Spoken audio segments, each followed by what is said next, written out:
Mr. President, I can see the major programs and projects of DSWD as outlined in their PAPs. The Senate version, Mr. Speaker, allocated 212.5 billion pesos for all these 12 interventions. Nauuna na po rito yung 4Ps, which is at least more than one half of the entire total of 212.5 billion.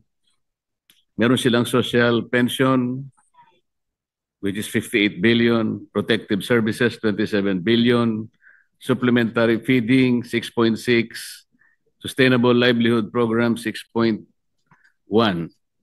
and so on and so forth. Mr. President, ang total nga po is 212.5 billion pesos. The sad thing here, Mr. President, as may be shown by the questions propounded by the earlier speakers, meron pong mga skepticism, merong pagdududa kung talagang etong maraming interventions na ito ay talagang nakatutugon dun sa mga tinatarget na mga focus areas or persons. Wala nga po tayong datos, even monitoring per admission, as I heard this afternoon, kung talagang nagkakatapat-tapat talaga yung nag-o-overlap, lalong-lalo na sa pagbibigay. Talaga po bang naibibigay lahat to sa target groups? Nakita ko po kanina sa pagtatanong, talaga namang totohanan pagka medyo may politika, talagang mas marami yung AIX at saka iba pang mga interventions. As a matter of fact, Mr. President, itong 12 interventions na to ay meron pang iba na hindi siguro nalista rito katulad nung Lawa Binhi na kanilang tinutupad at itinataguyod. Without belittling the activities, Mr. President, or the efforts expended by the DSWD, sapagkat kilalang-kilala ko po yung secretary, isa po yan sa aking pinakamatalik na kaibigan nung ako po ay nasa House of Representatives. At hanggang ngayon po, kagaya rin ni Boyeng Rimulya, kaibigan ko rin po yan. Kaya lang as maputi lamang po si Secretary Gatchalian. Mr. President, ganito ko po sinimula ng aking premise dahil sa ako po ay may pagdududa rin kung talagang napupunta sa lahat ng mga targeted individuals or groups itong napakarami pong interventions na kung talagang natugunan lahat, hindi po sana magkakaroon ng mga surveys na kagaya po ng babanggitin ko sa inyo. Halimbawa, Mr. President, noong 2022, ang sabi po sa mga surveys, yung pong nagsabing sila po ay kasama sa mga mahihirap na pamilya ay 48%. Sa mga tweet, halos kalahati po ng pamilyang Pilipino ang nagsabi, kami po ay mahirap. 2023, Mr. President, ganun din po 48% ang nasasabi sa survey. Noong 2024, last year, Mr. President, 57% pa nga po eh. At ngayon po, September 2025, hindi pa po natatapos ang taon, nasa 50% na po nagsasabi na kami po ay mahirap. Katumbas po halos, Mr. President, ng 14.2 million families. If we assume, Mr. President, that each family is comprised of about 5 members, this is easily between 25 to 30 million poor Filipinos telling themselves that up to now we're still poor. So, sabi ko nga po, hindi ko po kinu-question ang validity po ng lahat ng mga interventions na ito at lalong hindi ko po kinu-question ang nobility and even the efforts na ginagawa po ng Department of Social Welfare. Pero kung totoo pong ganun nga, ang ating pinagsisikapang puntahan. Napakarami po nito. Halos ito po ay 12 pantulong socio-economic programs. Bakit ganito po ang hinaing ng ating mga kababayan hanggang ngayon? Halos kalahati ng pamilyang Pilipino ay hirap pa rin. So ibig sabihin po, Mr. President, talaga pong dapat merong siya sa atin.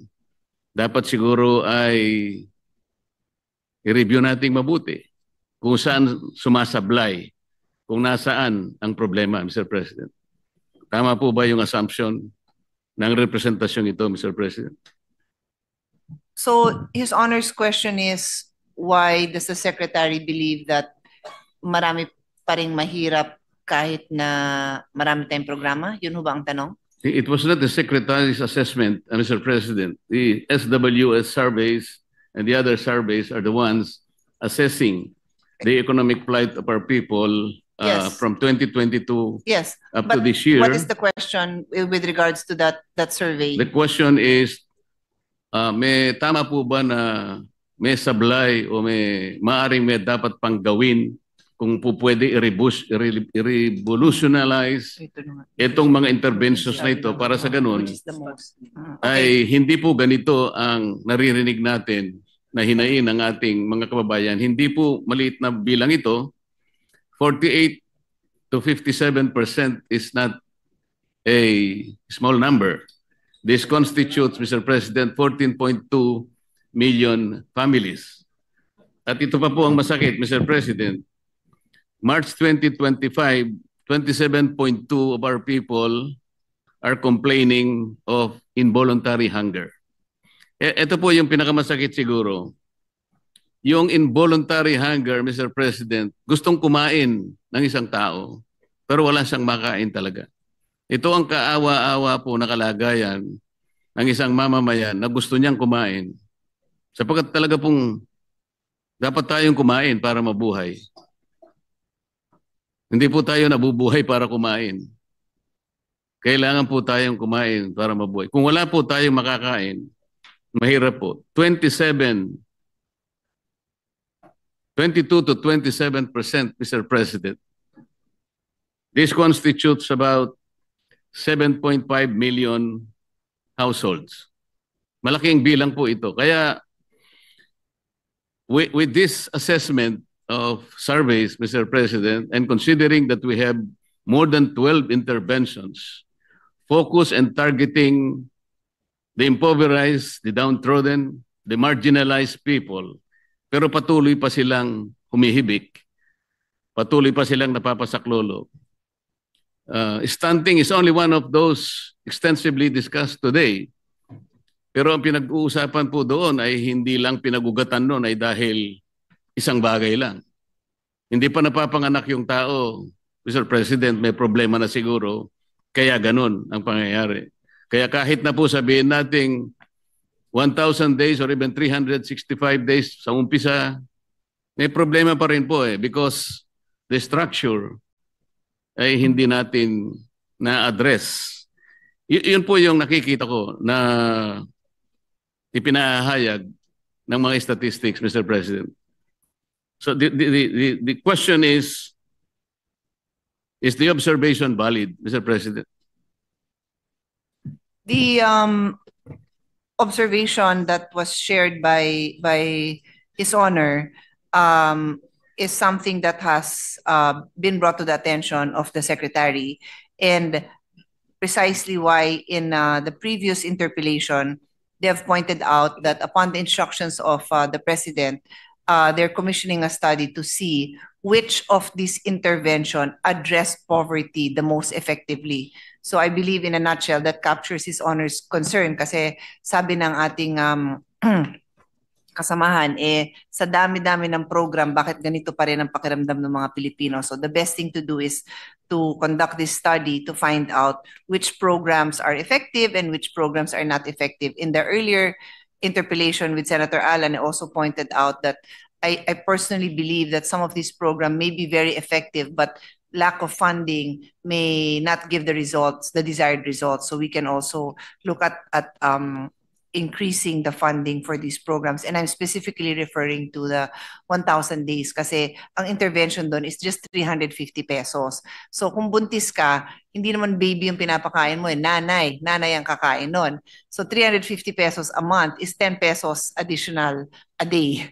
And we all know that that is not a huge amount. So for this representation, that could be an effective intervention. And then regarding His Honor's data on involuntary hunger, that is also very valid.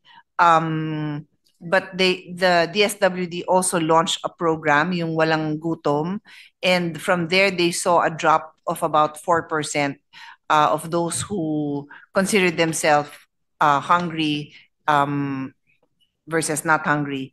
4% ang drop. It's still a long way to go. It's not, our work shouldn't stop there, but it seems that itong Walang Gutom project is somehow effective. Mas malaki din yung amount nito, it's 3,000 pesos. Yeah, and the family can purchase the exact food that they need. So let's say may taniman naman sila, hindi naman nila kailangan yung ganitong klase, then bibili nila yung kailangan nila na pagkain. Maybe the programs, Mr. President, are valid. Maybe they are good. As a matter of fact, they were well taught by the SWD. The problem, I think, lies in the implementation. Katulad po nung AX noon, napasama ako dyan sapagat ako'y nasa House of Representatives. Kapag ikaw po ay sumama doon sa grupo ng mga House of Representative members, sumama ka halimbawa, nagpunta sila sa Visayas or in Mindanao, yung presence mo lang will entitle you to, meron po sinasabing 777. So meron kang 7 million tupad, meron kang 7 million AIX, meron kang 7 million MAIF. Ako po nagkataong nakasama sa isa lang, ngunit tayo ko na po sumama sa iba. Kaya lang naman ako nakasama doon sa isa dahil meron po akong pupuntahan sa Tagum nung panahon na yon. Kaya sinadya ko na rin sumama sa kanila sapagkat nandun na rin ako. Ngunit hindi ko po alam kung nakakuha rin ako ng 777. So yun po ay isang example, isang halimbawa. Ngunit isang napakasamang halimbawa. Dahil hindi po talaga doon pinamimigay yun eh. Kalipunan ng maraming tao para lang makita nila na kampanya po kasi. Tama po yung mga naunang tanong kanina. Hindi natin malaman kung talagang napupunta sa mga tao yung nilalayon ng bawat programa na nakalinya, napakarami po nito. At lalong hindi po natin namomonitor, Mr. President, ano ba yung kaibahan kung halimbawa? Sa 12 ito na intervention halimbawa, ilan po kaya ang pangkaraniwan ang natatanggap ng isang targeted person? Sa marginalized po kasi ito eh. At paano nabago ang kanyang buhay? Ito po yung kahit kailan ay hindi ko pa po nakita na halimbawa na-report ng kaukulang mga ahensya. Hindi lamang po ang DSWD. Ipaghalimbawa po natin, Mr. President, yung 4Ps. 4Ps, Mr. President, was initiated as a program in 2008. It was institutionalized through the enactment of Republic Act 11310. Ibig sabihin po, Mr. President, from 2008 hanggang ngayon, 2025, 17 taon na po ang nakararaan. So, yun lamang pong katawagan, Pantawid program, Pantawid Pamilyang Pilipino Program for Peace. Medyo kinakabahan na po ako rin, Mr. President. Naitawid mo lang eh. Paano pagkatawid niya, Mr. President, nakakita ng multo? Pinakamarami rin, babalik yun eh, sa takot eh. Ghost project ang nakita niya. Paano siya makakapagpatuloy para lumakad nang mayroong kumpiyansa sa kanyang kinabukasan? Yun po yung pinoproblema Mr. President. Kaya po kanina ay nagtatanong ang marami, paano kaya natin re-reviewin to? Kaya meron ba tayong mas mabisang kaparaanan na pwede nating subukan? Para sa ganun ay malaman naman natin kaysa ipagpatuloy natin ang napakaraming mga intervention sa matagal na panahon, ngunit patuloy pa rin nagsasabi ang mga kababayan natin, nakaranas po ako ng involuntary hunger. Ang tingin po sa sarili ko ay mahirap pa rin ako. Hanggang ngayon Mr. President, sangayon po sa World Bank, ang China po, this is a World Bank report. Ang China po, Mr. President, was able to lift or liberate 800 million poor Chinese from 1978 to 2018, or a period of 40 years. Ang ibig sabihin po noon, Mr. President, China was able to liberate an average of 19 million poor Chinese people per year. 19 million impoverished Chinese people were liberated. Ito po yung report ng China. Nung tinignan ko po, there are two pillars of approach na ginamit ng China. Ang isa po ay to open new economic opportunities and raise average incomes. Kapag wala pong economic opportunities talaga, and you are unable to raise the income of an average family, lalo na po yung mga impoverished and marginalized, kahit anong gawin mong intervention, hindi mo talaga sila maliliberate. Ang pangalawa po nila, yung recognition that targeted support was needed to alleviate persistent poverty. Ito po ngayon ang ginagawa ng DSWD. Yung targeted intervention lang. Kasi po yung sinasabi nila, areas disadvantaged by geography and lack of opportunity, and later on, targeting individual households.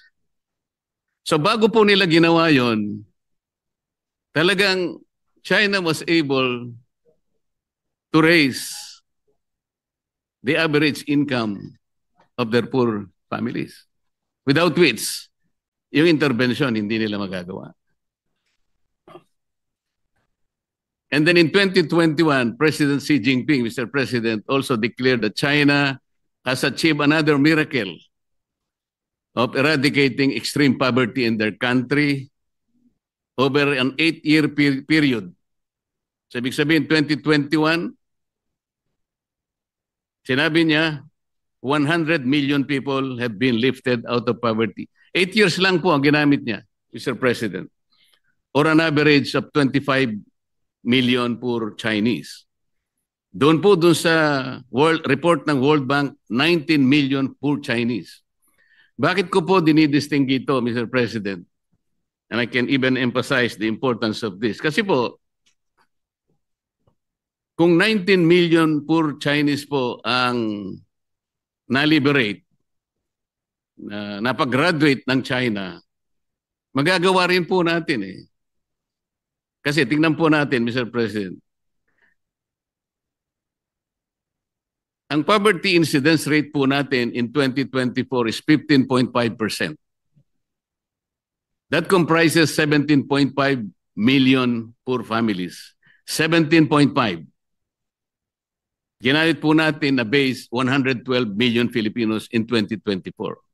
Sabi po ng Population Commission, today, 2025, estimated population of our country is 114 million Filipinos.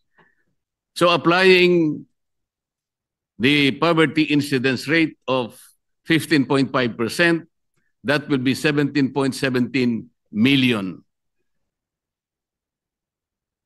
Filipinos. Kung gagawin po natin ang ginawa ng China, Mr. President, we can wipe out poverty in this country in 1 year. Why? 19 million poor Chinese po ang nag-graduate nila eh. Eh, ang mahirap lang natin is 17.7 million, assuming that this is correct. Why don't we do a Chinese miracle? Kesa naman sa, ang purpose po, 17 years na po eh. Pumasok po ako sa Congress, House of Representatives in 2004. 4 years later, doon ko po nakita ang purpose, 2008. Hanggang sa mag-graduate po ako, ngayon we're still struggling and grappling about the ways we can help our people, especially the marginalized ones.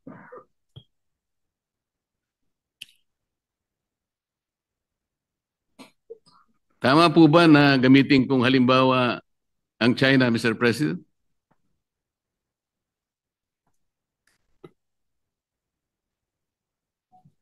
Maganda hong tanong yon kasi nag-compute din po ako. Gusto ko rin naman ho na ma-eradicate yung 17.7 million Filipinos natin living in poverty. Pag ginamit ho natin yung model ng China, talagang kaya ho yun. But our population is not 1 billion. Our population is 112 million. So if you look at that ratio, what China was able to achieve, and I just randomly pulled out a number of 1 billion yung population nila within the earlier time frame that His Honor gave, 1978 to 2018. In the early years, it was 1 billion. Later on, it increased to 1.43 billion. Less than 2% po ang 19 million per year. It's great. It's great. It's nice to have a target, but I don't know if we can actually say that their program was better than ours kasi magaganda din naman ho yung achievement natin. Not in any way to say that this is enough. There is so much more we need to do. Even the Secretary acknowledges that. Pero ito naman po ang tingnan natin, accomplishment po ng 4Ps. 1.44 million household exited from 2022 to 2025. Ibig sabihin, naka-achieve na sila ng self-sufficiency kasi the intervention of 4Ps was to change behavior, to make the parents raise their child in a healthy environment, going to the health center and going to school. So 1.44 million naman ang napa-exit natin. So I would say that's about 1.27% of our population. 12.21 million ang elementary graduates po natin dito. So malaking percentage din yan. 4.55 million ang high school graduates. 39.88,000 board examination passers and 116 top-notchers. Ito po yung mga pamilya na walang college, walang nakatungtong sa college. So for me to see this, tumataas po yung balahibo ko na kahit papano nakapag-graduate hindi lang ng high school pero pumasok pa sa mga course na may board exam at may nag-top notcher pa. And then 2.44 million have graduated to the Sustainable Livelihood Program na ito ay kadikit ng 4Ps para matuloy-tuloy nila yung good habits na inumpisahan nila at may kabuhayan na sila ngayon. So I would say, Mr. President, there's much more that we can achieve. Sana mas maganda pa yung mga numbers. The good news is I think we have a team here headed by the Secretary that, is not settling for these numbers. They want to achieve more. And that is why they have a study that I had already mentioned a couple of times that will help them determine which are the most effective programs or which programs in combination. The 4Ps, they also have validation of this program, that this program is effective, pero gusto pa nilang malaman na ano pa bang pwedeng improve pa. What programs should be eliminated, what programs can be combined for the most efficient use of funds to address the needs of these poorest of the poor, Mr. President. So, short answer to your question, maganda talaga yung model ng China. I think we can do our part in trying to have the target of alleviating these people out of poverty. Pero tingin ko maganda rin yung mga nakita nating data kasi we can also see what happened to them, what happened to the children who fall under those programs. Yes, Mr. President, as I have said, there is no way to belittle the efforts of DSWD. I think we can thank them for what they are doing for our people. They've been there for quite some time and they're everywhere whenever the services are needed. Ang sinasabi ko lamang, Mr. President, is the China model is something that we should also take advantage of. Ma-review man lang natin. Kasi yung una po nilang ginawa ay to raise the average income of their poor people. Ibig sabihin, kapag hindi po natin nagagawa, no matter how much intervention we can do or we will do for them, hindi rin siya magiging sapat or significant para sa ganon ay makabawi sila talaga ng lubos-lubusan. Kaya nga po yung approach ng China from 800 million in 40 years, that's an average of 19 million Chinese liberated from poverty.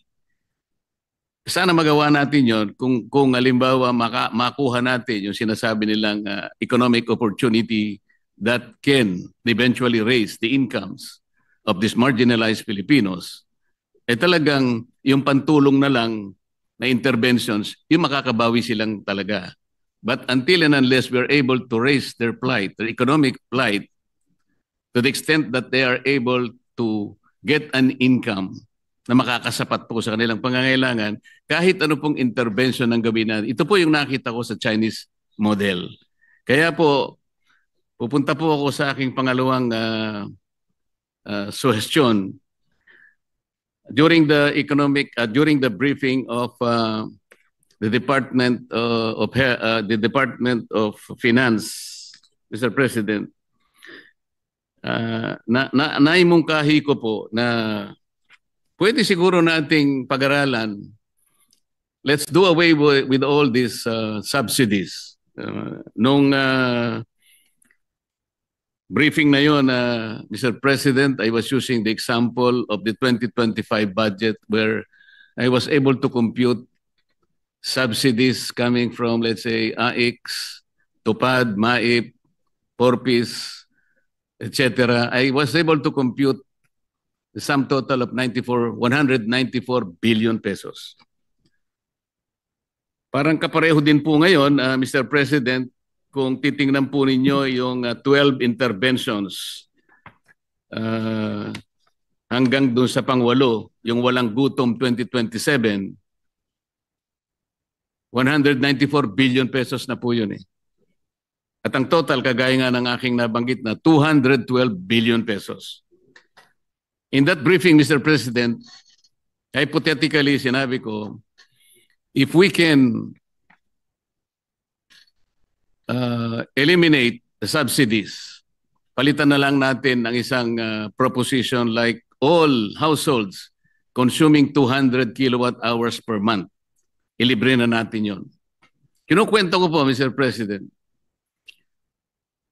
yung pong 200 mga families na nagkukonsumo ng 200, average of 200 kilowatts per hour pababa.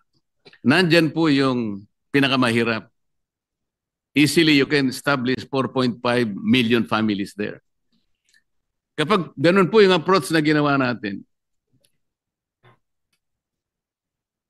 depending on the price of electricity, let's say between let's say 10 to 12 or even 15 pesos per kilowatt hour, like in most electric cooperatives in our country.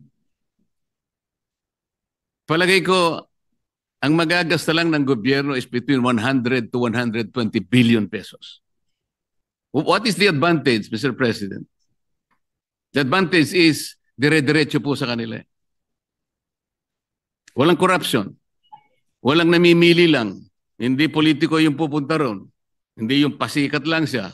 Dito po, dire-diretso. Let's say, 2,500 ang natipid niya sa kanyang kuryente because it is a subsidy. Sa kanya po yun. Bahala na po siya ngayon magpundar ng pangangailangan ng kanyang pamilya. Hindi kagaya ngayon po, napakaraming intervention. Maring po, nagkakadoble-doble. Yung iba hindi natin na-monitor. Yung iba napupunta kung saan lang. Ito po, dire-diretso sa household. So, less corruption, walang pasikat. Baka po masatisfy natin the first component of the Chinese model yung sinasabi niyang economic intervention that will, to the extent of raising the family income. Ito po kasi 2,500, palagay mo. Ang laking bagay po nun sa individual household. Yung mahihirap po talaga. Yun po sana yung gusto kong i-propose at maaaring hindi natin magawa ngayon, but we should be able to maybe study it further, Mr. President. Kasi po, initially, sabi sa akin ni Secretary Recto, I can recall him. Nung sinabi ko po sa kanya, nakangiti siya, masaya ang kanyang muka. Sabi ko, Mr. Secretary, mukhang hindi ka kukontra, sabi. Sabi niya, hindi ko kukontrahin yan, parang maganda. Gusto mo, dagdagan ko pa eh. So, there are some merits in this kind of proposition. Kasi dito po sa maraming interventions, napakahirap pong mag-monitor talaga. And I think even the Secretary, siguro halos hindi na natutulog para lamang makita niya talaga ng lahat ng ito ay napupunta sa dapat mapuntahan. At makita niya rin na nagkakaroon ng bunga yung kinapuntahan ng mga pera and services and interventions na nababanggit lahat dito. So dire-diretso po sa pamilya. Wala pong corruption yun eh. Zero corruption. Is it worth reviewing or considering, Mr. President? Definitely, Mr. President, the Secretary said they will study it, and even this representation as Chairman of the Committee on Energy, I have mentioned to His Honor that we are very happy to study that measure. It sounds like a very positive measure that would really benefit the Filipinos. Thank you.